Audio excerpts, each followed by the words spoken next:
Assalamualaikum warahmatullahi wabarakatuh. Salam sejahtera untuk kita semua. Ketemu lagi dengan saya di channel Pojok Asuransi. Ayo mojok ngobrolin asuransi.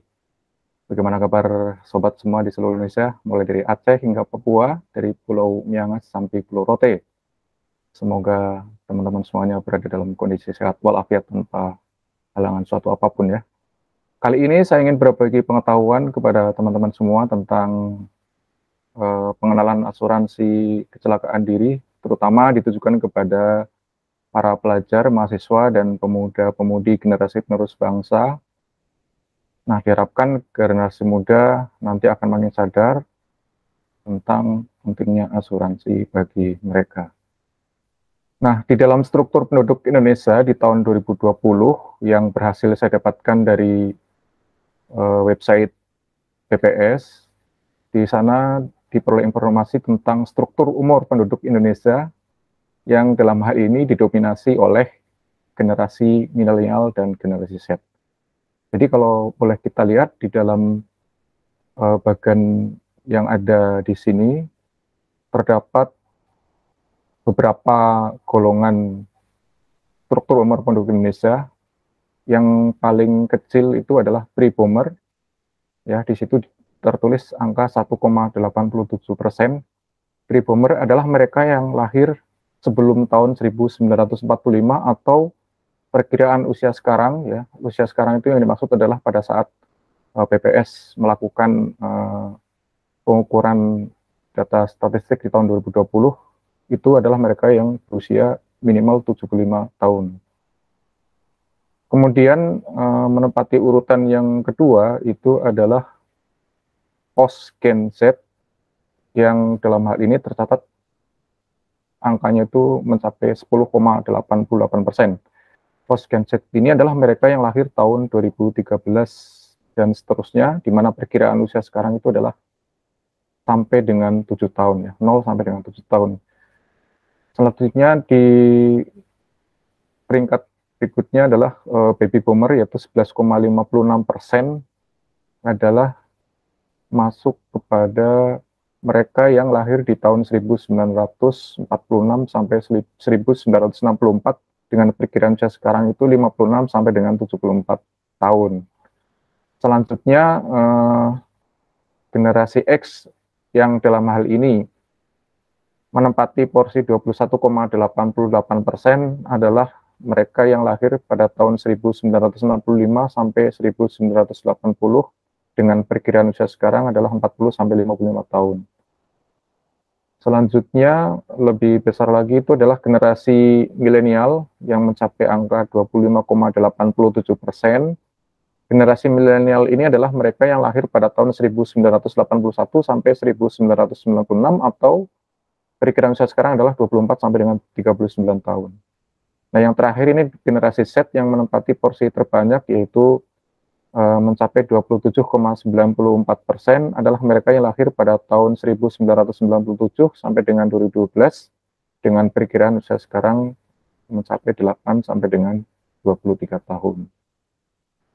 Kita akan bisa melihat dari struktur penduduk Indonesia tersebut bahwa di sini di rentang usia 24 sampai 39 tahun atau generasi milenial, dan dijumlahkan dengan mereka yang berusia 40 sampai dengan 55 tahun atau generasi X, yang kemudian kedua-duanya adalah masuk juga disebut sebagai generasi sandwich ya. Jadi generasi sandwich itu disebutkan adalah mereka yang harus menanggung hidup 3 generasi, yaitu orang tuanya, kemudian diri mereka sendiri maupun anaknya.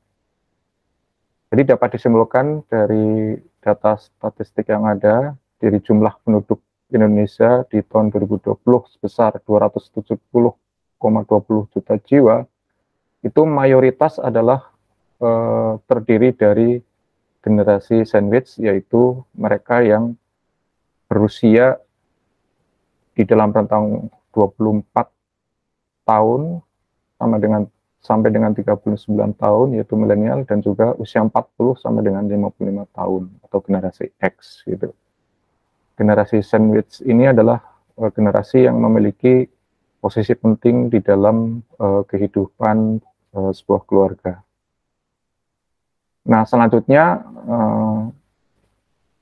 saya juga memperoleh data kecelakaan lalu lintas di Indonesia. Ini diperoleh dari sebuah website di Katadata yang mereka mencantumkan datanya juga dari Kementerian Perhubungan, di mana di rentang waktu tahun 2017 sampai dengan 2021 itu terdapat data statistik kecelakaan lalu lintas di Indonesia yang kalau kita lihat memang fluktuatif ya di sini.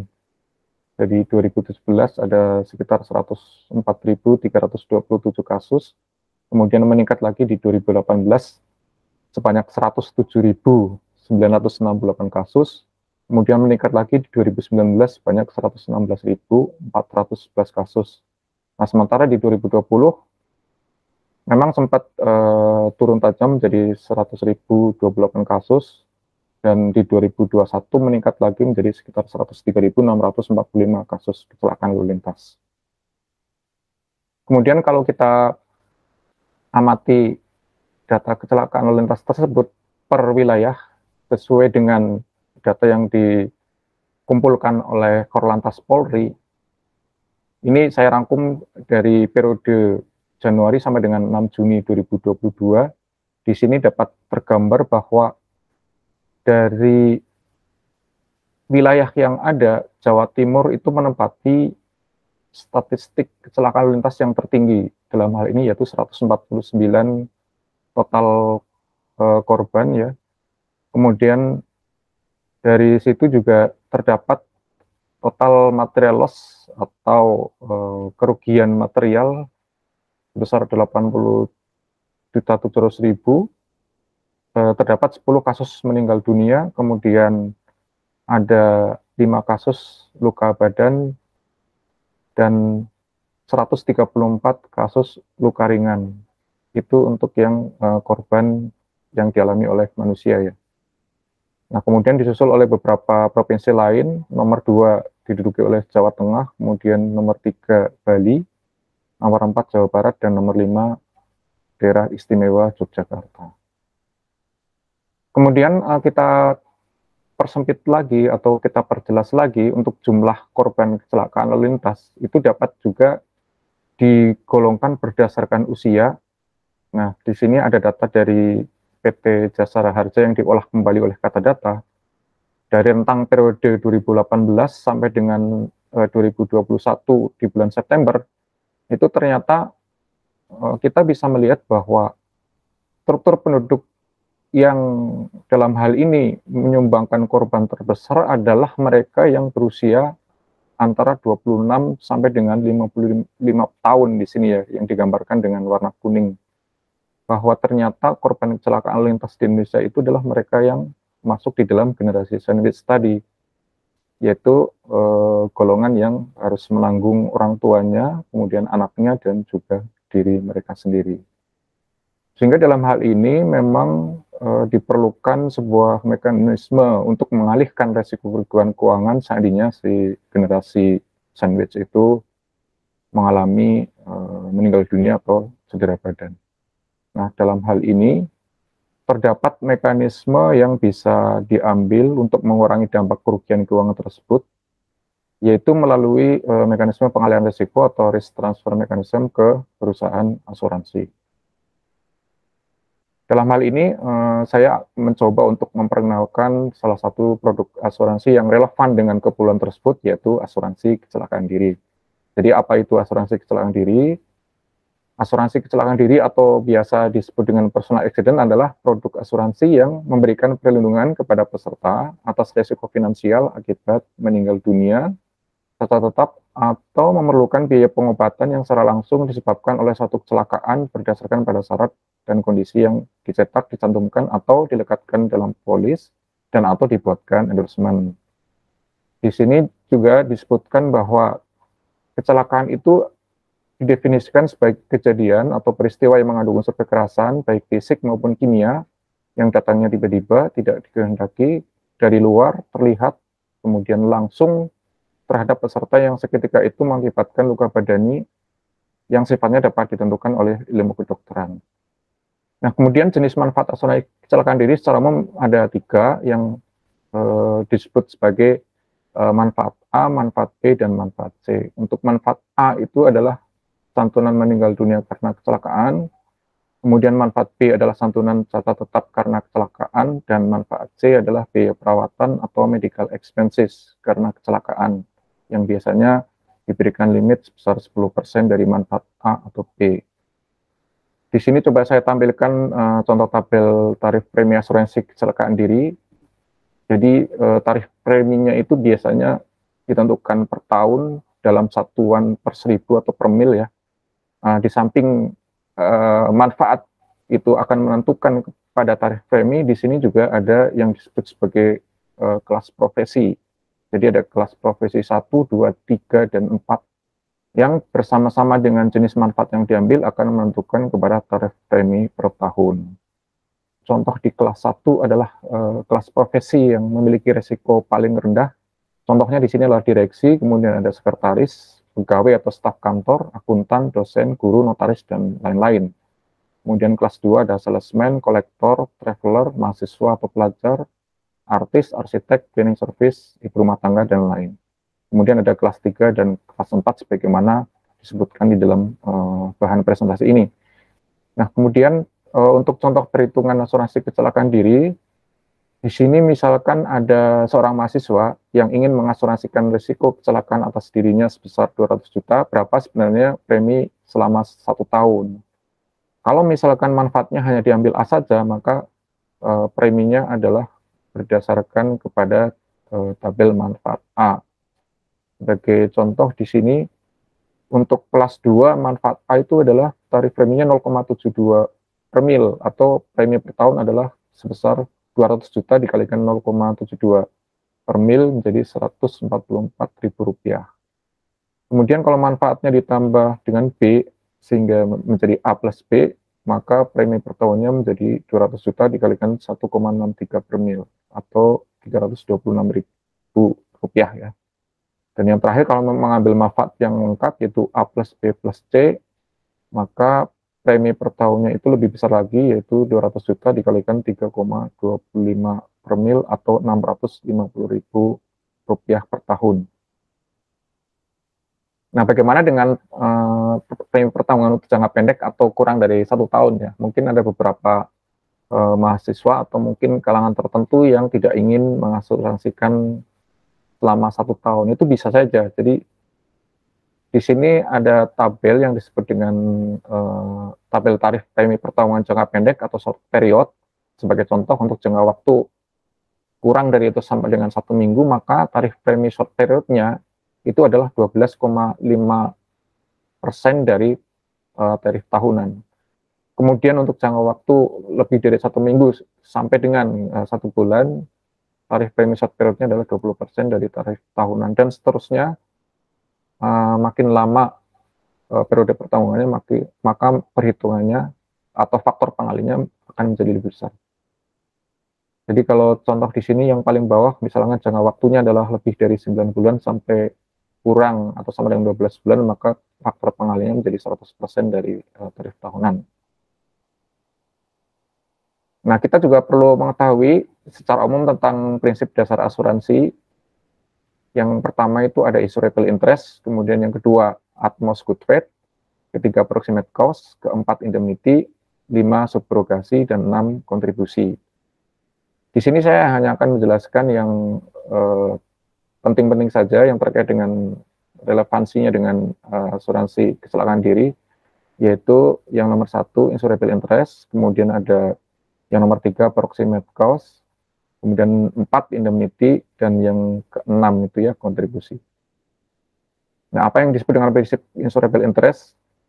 Kalau kita kembali membaca di dalam textbook, insurable interest itu dapat didefinisikan sebagai the legal right to insure rising out of a financial relationship recognized at law between the insured and the subject matter of insurance. Jadi kalau di bahasa Indonesiakan, dapat diartikan menjadi hak menurut hukum untuk mengasuransikan yang timbul dari hubungan finansial yang diakui oleh hukum antara tertanggung dan pokok pertanggungan, di sini ada kalimat yang timbul dari hubungan finansial. Dapat diartikan bahwa antara tertanggung atau peserta dan pokok pertanggungan itu harus memiliki hubungan finansial. Jadi contoh sederhananya dalam keluarga, tentunya apabila ada suami yang meninggal dunia, maka seorang istri tentunya akan mengalami kehilangan keuangan, ya, karena suami itu sudah tidak bekerja. Sehingga dapat dikatakan bahwa antara suami dan istri tersebut memiliki hubungan finansial atau financial relationship. Di sini kemudian prinsip insurable interest dapat diaplikasikan di dalam pengisian SPPA atau SPAJ ya. Jadi SPPA itu singkatan dari surat permintaan penutupan asuransi, atau ada juga yang menyebutnya dengan SPAJ untuk di asuransi jiwa. Ya, ada surat penutupan asuransi jiwa. Jadi di dalam aplikasi itu selain penanggung atau perusahaan asuransi, sebenarnya terdapat pihak-pihak lain yang terlibat. Yang pertama adalah pihak yang mengajukan permohonan atau sering disebut dengan proposer. Kemudian yang kedua ada pemegang polis atau policy owner atau policy holder. Yang ketiga ada tertanggung atau peserta atau insured. Dan yang keempat ada penerima manfaat atau beneficiary. Nah, di sini di dalam contoh pengisian formulir SPPA atau SPAJ, ini dalam kasus penutupan korporasi ya. Jadi sebuah perusahaan yang ingin mengasuransikan karyawannya gitu. Jadi metode pengisiannya seperti ini. Ada beberapa kolom yang harus diisi di situ. Saya fokuskan di data calon peserta ya, untuk menunjukkan bahwa prinsip insurable interest itu akan bekerja seperti apa di dalam pengisian SPPA itu. Jadi yang pertama itu ada keterangan yang di kolom nomor 9 itu ada pemegang polis PT ABC. Kemudian ada angka 1/2 yang tebal itu, yaitu mereka yang memiliki mengajukan permohonan atau disebut juga proposer. Contoh di sini adalah PT ABC ya sebagai corporate.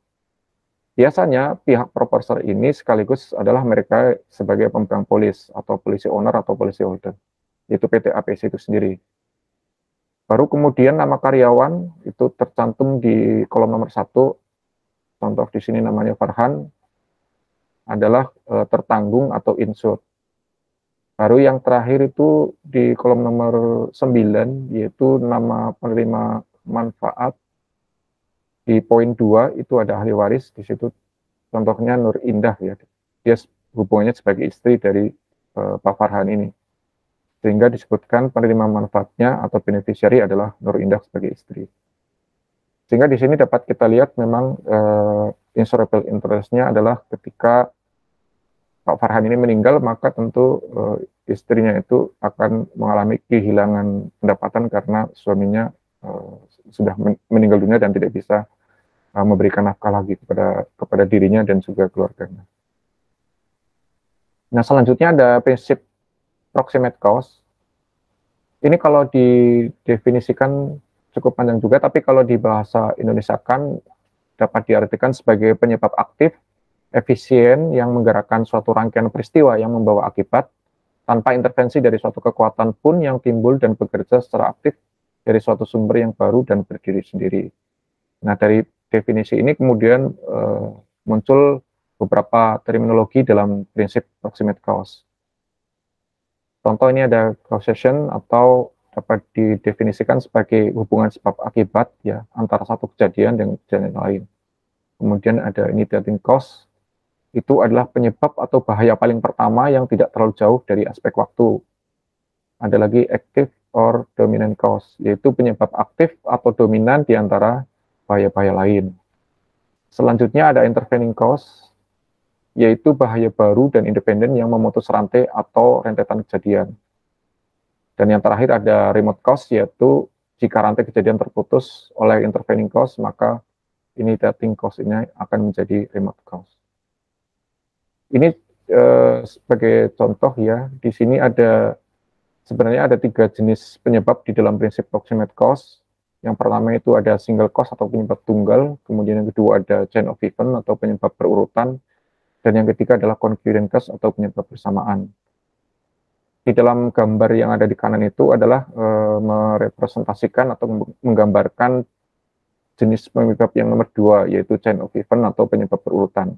yang digambarkan seperti ada domino ya, domino yang awalnya berdiri kemudian di depan sampai belakang, kemudian jika domino yang pertama itu kita sentuh atau kita jatuhkan, maka domino di belakangnya akan otomatis juga jatuh sampai kepada domino yang paling terakhir. Nah, dalam hal ini maka domino yang pertama itu dapat dikatakan sebagai bahaya atau peril pertama yang menjadi initiating cause. Kemudian domino kedua itu adalah kerugian atau loss pertama yang sekaligus dia akan menjadi bahaya atau peril kedua dan seterusnya ya. Jadi bahaya di peril ketiga adalah sama juga menjadi kerugian atau loss yang kedua.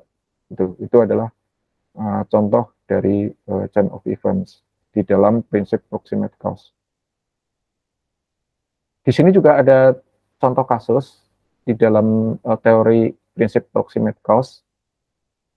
Pada tahun 1909 itu pernah terjadi sengketa asuransi yang dinamakan kasus Etherington versus Lancashire and Yorkshire Accident Insurance Company. Jadi di situ ada urutan peristiwa atau chain of event. Yang pertama, si tertanggung itu jatuh dari kuda, kemudian ia menderita luka-luka yang memaksanya harus berbaring di atas tanah yang lembab. Selanjutnya ia terserang pneumonia dan terakhir ia meninggal dunia. Jadi ada rangkaian peristiwa yang disebutkan seperti di poin 1 sampai dengan 4 tersebut. Setelah dianalisa, kemudian dapat disimpulkan bahwa proximate cause-nya adalah jatuh dari kuda. Dalam hal ini maka perusahaan asuransi harus membayar klaim yang diajukan oleh pihak tertanggung itu. Kita juga bisa mempelajari sebuah kasus sengketa klaim asuransi kecelakaan diri yang pernah ditangani oleh Badan Mediasi Asuransi Indonesia atau BMAI. Nah, pada saat itu terdapat sebuah kasus yang menarik juga untuk kita coba pelajari. Jadi ada sebuah polis asuransi kecelakaan diri yang diterbitkan oleh sebuah perusahaan asuransi jiwa dengan manfaat kematian akibat kecelakaan sebesar 600 juta rupiah. Penawarannya sendiri dilakukan oleh perusahaan asuransi kepada tertanggung melalui telepon oleh petugas call center bank dengan masa pertanggungan selama setahun. Kemudian premi setahunnya adalah sebesar 72.000 yang dibayar melalui bank dengan menggunakan kartu kredit. Selanjutnya penjelasannya mengenai syarat dan ketentuan asuransi dilakukan melalui wawancara via telepon yang dicatat dan disimpan oleh penanggung secara elektronik. Sedangkan perihal pemeriksaan kesehatan kepada calon tertanggung itu tidak disyaratkan oleh pihak penanggung. Dan semua keterangan dan data tentang kesehatan calon tertanggung telah dicatat secara elektronik berdasarkan hasil wawancara melalui telepon. Nah, pada saat polis itu baru berjalan 6 bulan, 11 hari, tertanggung tiba-tiba jatuh dari kursi di rumahnya ya, kemudian dilarikan ke rumah sakit terdekat. Namun sayang jiwanya tidak dapat diselamatkan dan akhirnya meninggal dunia dalam perjalanan ke rumah sakit tersebut. Ahli waris kemudian menuntut pihak penanggung untuk membayar manfaat polis. Jadi di polisnya tadi disebutkan terdapat limit santunan sebesar 600 juta rupiah itu yang kemudian coba untuk diklaimkan ke perusahaan asuransi oleh ahli waris. Dalam hal ini ahli waris ternyata tidak dapat memenuhi permintaan penanggung untuk memberikan surat otopsi atau visum et repertum karena tertanggung sudah keburu dikubur. Kemudian surat keterangan polisi pun tidak dimintakan oleh keluarga tertanggung karena memang tertanggung dinyatakan meninggal dunia bukan karena kecelakaan lalu lintas ya di situ. Selanjutnya pihak penanggung itu setelah mempelajari laporan dan juga dokumen yang dikumpulkan ternyata menolak untuk membayar klaim. Alasannya apa? Alasannya karena tertanggung meninggal dunia bukan akibat suatu kecelakaan. Jadi setelah dikumpulkan dari cerita orang-orang yang di sekitarnya yang menyaksikan kejadian itu, ternyata si tertanggung itu terjatuh dari kursi setelah makan malam ketika mereka sedang ngobrol ya, tiba-tiba terlihat rokok tertanggung jatuh. Seiring dengan itu tertanggung terlihat bergerak ke arah rokok yang terjatuh itu. Keluarganya sebenarnya pada awalnya itu mengira bahwa paman mereka itu bermaksud memungut rokoknya, tetapi ternyata yang terjadi bukan seperti itu. Yang terjadi adalah dia terjatuh dan tidak sadarkan diri. Nah, Untuk selanjutnya, tertanggung itu kalau memang dinyatakan atau diyakini oleh pihak ahli waris itu meninggal dunia akibat kecelakaan, penanggung itu memerlukan beberapa dokumen seperti surat laporan kepolisian, surat keterangan dokter atau otopsi yang sayangnya memang tidak dimiliki oleh ahli waris. Sehingga penanggung dalam hal ini baru akan memproses klaim jika syarat-syarat yang dimintakan itu dipenuhi oleh ahli warisnya. Nah, kalau kita merujuk kepada PSAKDI atau Polis Standar Asuransi Kecelakaan di Indonesia di bab 2 pengecualian 4 pasal 4 itu memang polis ini tidak melindungi kecelakaan yang terjadi ketika peserta itu terserang atau terjangkit gangguan atau virus atau kuman penyakit atau mengalami bertambah parahnya akibat kecelakaan karena mengidap penyakit gula, peredaran darah yang kurang baik, dan seterusnya. Nah, di sini ada proses mediasi yang coba dilakukan oleh BMAI. Dalam hal ini besaran klaim yang dituntut memang berada di atas kewenangan BMAI, akan tetapi ahli waris tetap meminta BMAI untuk dapat membantu menyelesaikan permasalahan tersebut.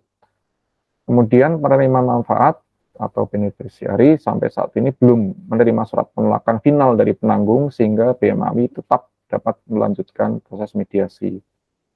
Selanjutnya dijelaskan kepada pihak pemohon bahwa permintaan penanggung atas berkas-berkas yang diperlukan agar mereka dapat mengambil keputusan tentang klaim ini sangat wajar, karena penyebab meninggalnya tertanggung itu diragukan. Kalau memang tertanggung meninggal dunia karena terjatuh dari kursi yang didudukinya, maka sangat kecil kemungkinan berakibat gegar otak berat, sehingga dapat diduga bahwa kemungkinan serangan jantung itulah yang menyebabkan rokok yang dipegangnya itu jatuh. Nah, ini kan berarti masuk dalam kategori penyakit, bukan karena kecelakaan, di mana di polis asuransi kecelakaan diri itu dikecualikan. Nah, pembelajaran di sini bahwa calon tertanggung itu diminta sebenarnya untuk membaca isi polis dengan seksama, karena ada hal-hal yang di perjanjian itu terdapat pengecualian. Kemudian disebutkan juga bahwa meninggal dunia yang dijamin oleh polis itu adalah meninggal dunia yang secara langsung diakibatkan oleh cedera tubuh yang terjadi karena kecelakaan. Berikutnya ada prinsip indemnity. Jadi prinsip indemnity ini kalau didefinisikan itu adalah mekanisme ketika si penanggung itu memberikan ganti rugi finansial dalam upaya menempatkan si tertanggung pada posisi keuangan yang dimiliki sesaat sebelum terjadi kerugian. Sebagai contoh, misalkan di asuransi harta benda atau kendaraan bermotor itu lebih mudah untuk kita lihat prinsip indemnity ya dibanding di dalam asuransi personal accident. Kalau di kendaraan bermotor atau harta benda, kita bisa menilai berapa sebenarnya harga sebenarnya dari kendaraan bermotor atau harta benda tersebut. Namun untuk asuransi kecelakaan diri ini berbeda, karena sebenarnya asuransi ini tuh bukan kontrak indemnity. Alasannya apa? Alasannya karena jiwa seorang pada dasarnya tidak dapat dinilai dengan uang. Sehingga untuk manfaat A, yaitu santunan meninggal dunia karena kecelakaan, maupun manfaat B, yaitu santunan tetap karena kecelakaan, itu memang tidak berlaku prinsip indemnity. Yang berlaku prinsip indemnity di sini adalah untuk manfaat C, yaitu biaya perawatan karena kecelakaan. Sehingga secara umum memang polis asuransi kecelakaan diri atau PA ini dapat disebut sebagai polis santunan atau benefit polis. Nah, selanjutnya di prinsip indemnity itu kita bisa lihat di penerapan polisnya, kalau memang terjadi meninggal dunia itu dalam hal ini akan tercover di manfaat A. Di samping dipersyaratkan bahwa meninggal dunianya itu adalah harus terjadi dalam batas waktu 12 bulan sejak terjadi kecelakaan, atau hilang dan tidak ditemukan dalam waktu 60 hari sejak terjadi kecelakaan. Di sisi lain, nilai santunannya memang di sini dapat diberikan sebesar 100% dari nilai limit manfaat A, dan nanti akan dibayarkan kepada ahli waris yang tercantum dalam istilah pertanggungan. Kemudian untuk manfaat B atau santunan serta tetap karena kecelakaan, ini ada dua kategori. Yang pertama adalah serta tetap keseluruhan, itu di situ sudah disebutkan ya. Contohnya kehilangan penglihatan kedua belah mata, atau hilang atau tidak berfungsinya kedua lengan, dan seterusnya. Itu bisa dikategorikan masuk sebagai tetap keseluruhan. Kemudian ada juga tetap sebagian, yaitu hilang atau tidak berfungsinya sebagian dari anggota tubuh.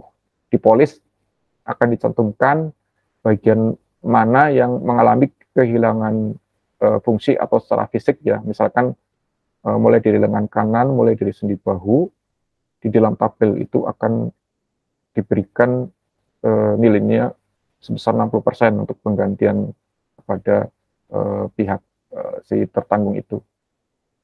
Jadi persentasenya ini akan berbeda-beda sesuai dengan bagian dari tubuh yang hilang atau tidak berfungsi ya. Nah, selanjutnya khusus untuk manfaat C atau biaya perawatan karena kecelakaan, di sini disebutkan penggantian biaya-biaya perawatan atau pengobatan dalam usaha penyembuhan sakit atau cedera yang diderita tertanggung.